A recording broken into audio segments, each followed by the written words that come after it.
So guys, for today's video ay ituturo ko sa inyo kung paano magkaroon ng TEFL certificate na walang binabayaran.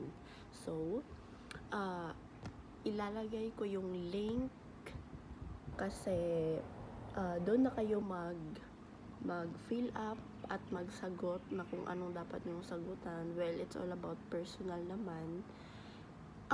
Yes, parang email lang talaga. Email yung hihingin sa'yo. Then, meron kang sasagutan na all about English.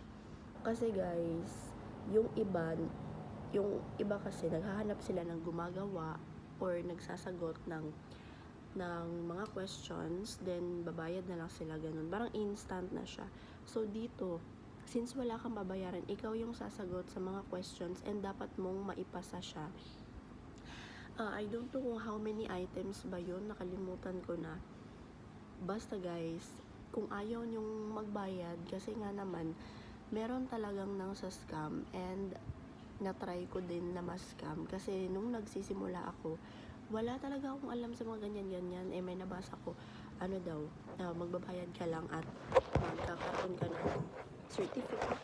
Di ako naman, naniwala ako kasi nga wala talaga akong alam.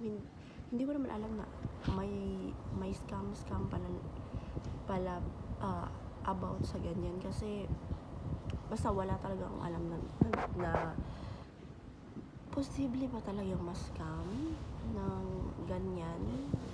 It's all about certificate na nga, ito is-scam ka pa. So yun guys, fast forward. Actually nagbayad ako sa kakilala ko. Kasi nung una na-scam na ako.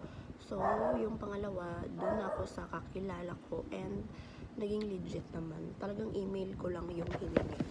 And parang 24 hours lang nakuha ko na yung certificate. Merong message doon sa Gmail ko and yun, dinownload ko.